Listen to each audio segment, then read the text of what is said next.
Hello everyone, this is Zubair from विकाट और मैं आज आ गया हूँ फिर से आपके पास एक नई वीडियो के साथ। और इस बारे में देने वाला हूँ आपको टूर एक रिसेंट होम थिएटर का।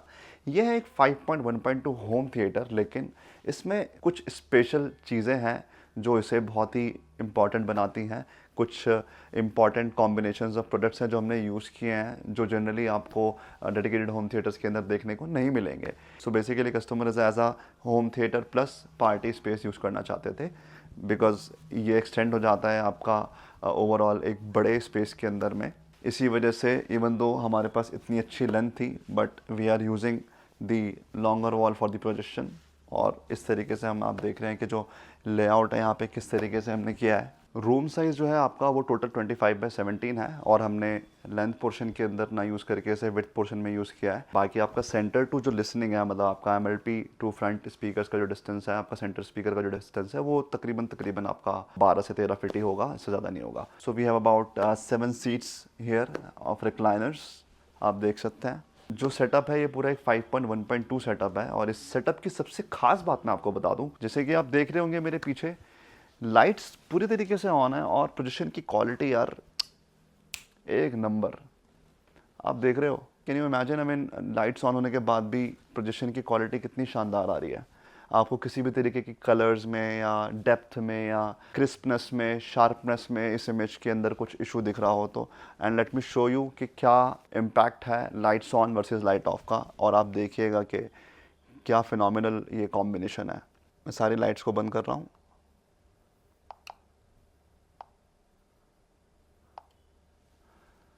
सो आप देख रहे हैं कि अब सारी लाइट्स बंद हो चुकी हैं, वर्सेस मैं दोबारा से लाइट्स ऑन करता हूँ, सो दैट अगेन आप कंपेयर कर सकें कि क्या फ़र्क हो जाता है।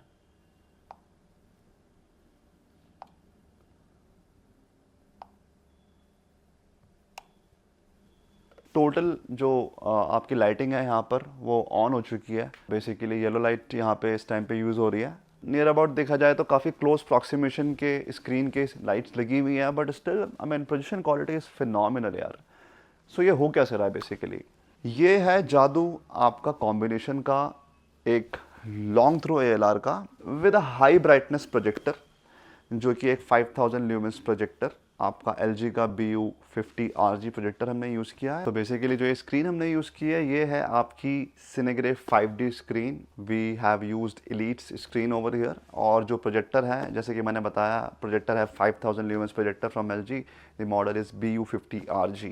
तो ये तो हो गया आपका वीडियो का पार्ट। मतलब वीडियो का पार्ट अपने आप में एक फिनोमिनल कॉम्बिनेशन है। अब आप समझ सकते हैं इसकी इंपॉर्टेंस क्या है कि लेट्स से कोई पार्टी अगर एनवायरनमेंट है तो हम लाइट्स ऑफ तो नहीं कर सकते, तो लाइट्स ऑन होने के बावजूद भी हमें पोजीशन क्वालिटी एकदम फैंटास्टिक मिले, एकदम अप टू द मार्क मिले, उसके लिए हमने कॉम्बिनेशन कस्टमर को सजेस्ट किया था। वीडियो का जो मास्टरपीस कॉम्बिनेशन है वो तो मैंने आपको दिखा दिया। अब आ जाते हैं ऑडियो के मास्टरपीस पे। शुरुआत मैं करना चाहूँगा इस लेजेंडरी बीस्ट से। कस्टमर्स पहले से ही पोल के RTI A7 स्पीकर्स यूज़ कर रहे थे, जो हमने इनफैक्ट बाय बैक कर लिए हैं, because they again are legendary speakers in my opinion. जो पोल्क ने वो सीरीज़ बनाई थी अपने टाइम में उस बजट रेंज के अंदर, आज के उसके बाद पोप ने ऐसा कोई स्पीकर नहीं बनाया, उस बिल्ड क्वालिटी में कोई स्पीकर नहीं बनाया। So he wanted an exponential upgrade from what he was actually experiencing. तो हमने उन्हें सजेस्ट किया Klipsch, because he was more into movies and gaming and he wanted rich dynamics, और उन्हें किसी भी तरीके का कॉम्प्रोमाइज़ नहीं चाहिए था अपने मूवी एक्सपीरियंस के अंदर में। And then since this space is also being used as a party space, तो एक लाउडनेस और डायनामिक्स जो है वो अगेन क्लिप्स इस तरीके के साउंड आउटपुट में माहिर है। सो हमने यहाँ पे आप देख सकते हैं मेरे साथ the Klipsch RF7 Mark III, direct America से इंपोर्ट होता है, हैंडमेड स्पीकर है, and this is solid build. इसमें आपको मिल जाता है dual 10 inches cerametallic woofers with 1.75 inches titanium tweeter, horn loaded tweeter. और फ्रीक्वेंसी रिस्पांस इस स्पीकर का बहुत ही शानदार है। 32 हर्ट्ज लोएस्ट स्टेज आता है up to 25 kilo hertz. Power output है इसका 250 वॉट्स RMS से लेके 1000 watts peak. And the best part about this speaker is, जो इसका सबसे प्यारा फीचर है और मैं कहूँगा जो स्पेसिफिकेशन का हाईलाइट है इसमें, वो है इसकी sensitivity, which is 100 dB। Phenomenal sensitivity, बहुत थोड़ी सी पावर से बहुत बड़ा आउटपुट ये जनरेट कर सकता है स्पीकर। ये स्पीकर कॉस्ट करता है about 5.9 lakhs for a pair and it is the flagship model from Klipsch. So जैसे कि मैंने बताया था आपको कि ये स्पीकर बेसिकली एक हैंडमेड स्पीकर है। It is imported directly from America. In fact all of the RP series of the Klipsch speakers, आपका आरपी 5000, मतलब जो भी आपकी आरपी सीरीज है क्लिप्स की, वो सारी अमेरिका से ही आती है। बट वो फैक्ट्री मेड है, ये हैंडमेड है जो आपका RF7 Mark III है। और इसके साथ एक खास बात और है कि इसकी पूरी इंस्पेक्शन जो होती है बाकायदा आपके बॉक्स के ऊपर आपको साइन मिलेगा that inspected bye so and so person, उसके बाद ही इसको शिप किया जाता है। बट बावजूद उसके, हालांकि पहली बार ऐसा हुआ है, आज से पहले कभी भी क्लिप्स को लेके हमें किसी भी तरीके का इफ एंड बट फेस नहीं किया हमने।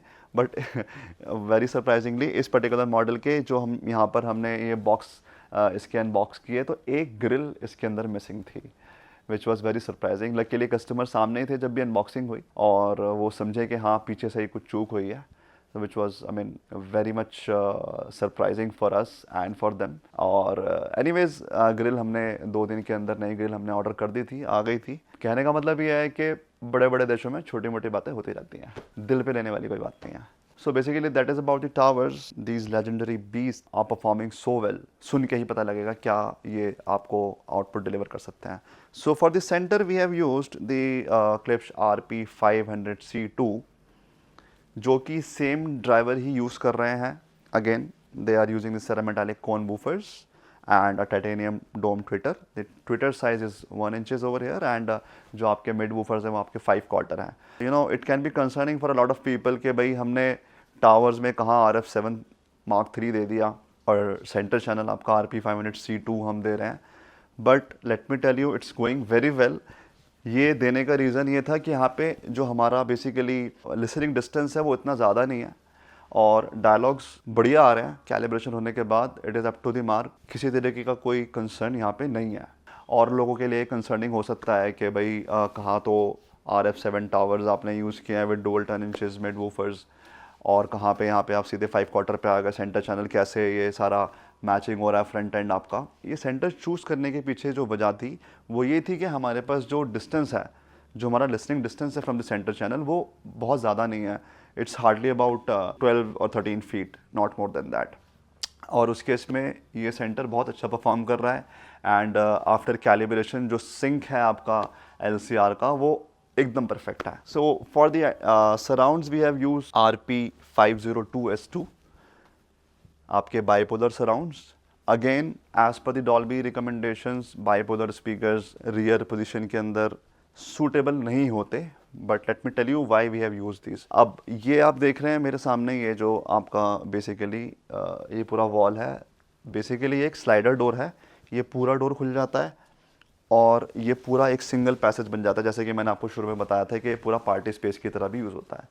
और इस तरफ मेरे पास विंडो है, तो ये वॉल मेरे लिए टोटली अनयूजेबल थी। यहाँ पर मैं कोई स्पीकर नहीं लगा सकता था अनफॉर्चुनेटली, इसलिए मुझे मजबूरी में सराउंड स्पीकर्स हैं RP502S2 मेरे को रियर वॉल में लगवाने पड़े। बट मुझे इससे प्रॉब्लम इसलिए नहीं हो रही बिकॉज जो मेरा साइड वॉल्स का गैप है वो अच्छा खासा गैप मुझे मिल रहा है, तो वो अर्ली रिफ्लेक्शंस वाला कोई इशू यहाँ पे क्रिएट नहीं हो रहा। तो यहाँ पर भी जो है कि एक एक्सपीरियंस के अंदर उतना बड़ा कॉम्प्रोमाइज़ नहीं हो रहा।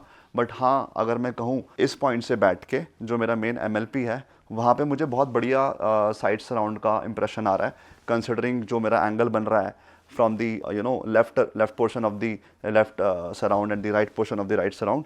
वो मुझे प्रॉपर एक लेफ्ट राइट का बेसिकली सराउंड का फील दे रहा है MLP पे। बट हाँ, अगर मैं और आगे की तरफ शिफ्ट होता जाता हूँ तो वो साइड से और रियर की तरफ शिफ्ट करता है, तो एक ट्रांजिशन वहाँ पे क्रिएट हो रहा है। लेकिन हाँ, MLP जो हमारी है वहाँ पर वो एक परफेक्ट हमें एक्सपीरियंस मिल रहा है। और दूसरी वजह ये भी है कि ये स्पीकर्स बेसिकली एक वाइडर एरिया कवर कर रहे हैं पार्टी मोड के टाइम पे, तो वो एक वजह थी। और एटमॉस के लिए हमने यहाँ पे यूज़ किया आपके Pro 180 RPC, जो कि आपके 8 इंचेस अगेन सेरामेटालिक वूफर और टाइटेनियम ट्विटर। सो दी स्पीकर्स के जो भी ड्राइवर्स हैं थ्रू आउट वो सारे ड्राइवर सेम हैं हर एक स्पीकर के अंदर में। हालांकि LCR का मेन एक एजेंडा रहता है कि LCR स्पीकर्स की हमारी जो है वो ड्राइवर कंपोजिशन सेम रहे, सेम सीरीज से रहे, so that we get the same tonality. Surrounds Atmos या सबवूफर से इतना कुछ फ़र्क पड़ता नहीं है। So coming to the subwoofer now, subwoofer हमारे कस्टमर के पास already like they were using the Polk RTI A7 series उनके पास पूरी थी। तो बेसिकली उनके पास ये DSW Pro 660 सबवूफ़र पहले से ही था, जो मैंने कहा कि सर रिटेन कर लेते हैं, बिकॉज़ अपने आप में बहुत शानदार सबवूफ़र है और इसका आउटपुट भी बहुत ज़बरदस्त है और उतना बेस कस्टमर को हैवी चाहिए भी नहीं था। ऑलरेडी RF7 III हमारे पास है यहाँ पर बेस में कंट्रीब्यूट करने के लिए, तो इनका कंबाइंड जो बेस आउटपुट है वो बहुत ही शानदार है। किसी भी तरीके का कोई कंसर्न बेस को लेकर भी यहाँ पर नहीं है। अब इन सारे शानदार स्पीकर्स को पावर कौन कर रहा है ये जान लेते हैं। आ जाइए, यहाँ है हमारे पास डेनॉन का 4800H। जैसे कि मैंने बताया था, कस्टमर का मेन एजेंडा था कि भैया मूवी और गेमिंग में किसी भी तरह का कॉम्प्रोमाइज़ नहीं चाहिए। मेरे हिसाब से डेनॉन 4800H एक बहुत बढ़िया ऑप्शन था, प्लस वो भी इंक्लाइन थे डेनॉन की तरफ। So that's why we have used Denon 4800H which is 9.4 channel AV receiver with 11 channel processing. Means 9 speakers को ये पावर करता है, 11 स्पीकर्स को ये प्रोसेस करता है। पावर आउटपुट ये देता है 125 वाट्स फॉर 2 चैनल ड्रिवन। हम यहाँ पर यूज़ कर रहे हैं सेटअप 5.1.2 में, तो दैट मीन्स 2 चैनल्स हमारे पास स्पेयर हैं। हम इनफ पावर जनरेट कर रहे हैं अपने LCR को ड्राइव करने के लिए और बाकी सारे स्पीकर्स को ड्राइव करने के लिए, और जो हमारा सीटिंग डिस्टेंस है उस हिसाब से जितनी हमें पावर चाहिए वो हमें मिल रही है। अपार्ट फ्रॉम दैट, कस्टमर के लिए अपग्रेड पाथ एकदम ओपन है। वो चाहें तो यहाँ पर एटमॉस स्पीकर्स एक पेयर और डलवा सकते हैं, वायरिंग छुटी हुई है। इसके अलावा he can always add power amplifiers, you want to add more butter in the front end, वो और ज़्यादा आउटपुट जनरेट करना चाहते हैं। बट अभी के हिसाब से 4800 is doing perfectly fine for this space. Dialogues को लेके शुरू में कंसर्न आया था जब सिस्टम फ्लैट पर सुनाया था, ऑफ कोर्स, तो आफ्टर कैलिब्रेशन वो कंसर्न हमारा रिजॉल्व हो गया था। और इस बीच कुछ इश्यूज़ भी हमने फेस किए यहाँ पे, जैसे कि मैंने ग्रिल का आपको एक इशू बताया था, छोटा सा वो कंसर्न था, but our customer is very understanding, और इनफैक्ट वो थे वहाँ पे तो उस चीज़ को समझे। बट एक इशू और फेस आया जो कि मैं देख रहा हूँ कि रिसेंट डेनॉन के 800 सीरीज़ और मरांट्स के सिनेमा सीरीज़ के लेटेस्ट जो भी शिपमेंट आया है, मैं कहूँगा उसके अंदर आ रहा है। सो बेसिकली व्हाट हैपेंस, जो आपका एम्प असाइन वाला जो लेआउट, स्पीकर लेआउट वाला सेक्शन है, वहाँ पर जो है सेटिंग्स टोटली गड़बड़ा जा रही हैं। आप जो भी स्पीकर्स आपके हैं, फ्रंट, सेंटर, सराउंड, सबवूफर और हाइट स्पीकर्स, उनका सिलेक्शन जो है वो टोटली जो है वो मेस्ड हो जाता है। बेसिकली अब स्क्रीन पे आप देख रहे हैं कि किस तरीके से जो है यहाँ पर हम चेंज कुछ कर रहे हैं, चेंज कुछ और हो रहा है, हम किसी भी तरीके से जो है फ्रंट स्पीकर्स को कोई कंट्रोल नहीं कर पा रहे। तो ये एक बेसिकली सॉफ्टवेयर इशू था जो within a day we were able to resolve with the Denon service centres help. वही हुआ कि कस्टमर्स थोड़ा सा कंसर्न हो गए कि भैया मेरे साथ ही सारे इशू क्यों आ रहे हैं, बट अनफॉर्चुनेटली जो था सो था, इसके अंदर कुछ कर नहीं सकते थे। बहरहाल वो इशू रिजॉल्व हो गया, और अगर आप लोगों के साथ भी ऐसा कुछ इशू आ रहा है तो घबराने वाली कोई बात नहीं है, बहुत ही ईजी फिक्स है इसका। You take it to the service centre, वो वहाँ पे एक सॉफ्टवेयर रीसेट करके आपको दे देंगे। आप घर पे हार्ड रीसेट करने की कोशिश करेंगे, वहाँ से नहीं होगा, बिकॉज वो उसको रिकवरी मोड में लेके जाके फिर रीसेट करते हैं, तो सर्विस सेंटर आपको ले जाना पड़ेगा, वही सेफ़ है। मानिए कि आप अगर हार्ड रीसेट कर रहे हैं बार बार उसको, तो हो सकता है कि सॉफ्टवेयर पूरा करप्ट हो जाए, तो वो basically they were not recommending, जो सर्विस सेंटर के आपके ऑफिशियल्स हैं उनके हिसाब से दे वर वेरी क्लियर कि अब जो भी है आप bring it to the service centre, don't try to DIY this issue. This was all about the equipment जो भी हमने यूज़ किया, आपको मैंने सब बताया। बात आती है आपके कॉस्टिक ट्रीटमेंट की। बहुत शानदार काम हुआ है। बेसिकली पूरी साउंड प्रूफिंग कस्टमर ने यहाँ पे करवाई है, बट बेसिकली ये काम हमने नहीं किया। जो भी इंटीरियर है, कस्टमर के ऑलरेडी कुछ वेंडर्स थे, उन्होंने ही ये पूरा कॉस्टिक ट्रीटमेंट और पूरा इंटीरियर करके दिया है। We have only taken care of the AV part. यहाँ पे जो मैंने थोड़ा बहुत ट्रीटमेंट देखा था, बेसिकली जब मैं आया था यहाँ पे साइट पे, तो सारा आपका फ्रेमवर्क हो चुका था, आपके पैनल्स लग चुके थे, फाइनल आपका फैब्रिक ही लगना बाकी रह गया था। तो मैं कुछ ज़्यादा पीक इन कर नहीं पाया कि क्या काम हुआ है, बट कस्टमर वाज लाइक के जो भी है उनके ट्रस्टेड वेंडर थे, उन्होंने काम किया था और काम अच्छा भी किया है। I mean it's a very finally done interior, और ओवरऑल भी जो है मुझे किसी भी तरीके का कोई इशू फील नहीं हुआ यहाँ पे कॉस्टिक्स को लेके। सो या दिस इज़ इट। ये था हमारा 5.1.2 होम थिएटर सेटअप इन GK2 दिल्ली, और सेटअप बहुत शानदार बन के आया है, आउटपुट बहुत ही ज़बरदस्त है, and our customer is really enjoying his setup, and gladly we are able to meet his expectations. Overall जो भी चीज़ें उन्हें सजेस्ट की गई वो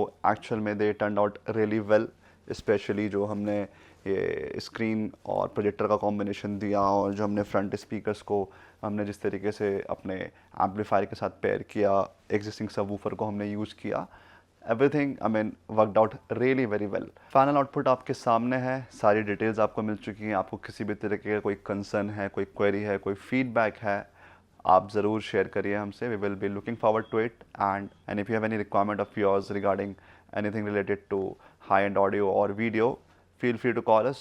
And this is Zubair from AV Cart, and you know the rest.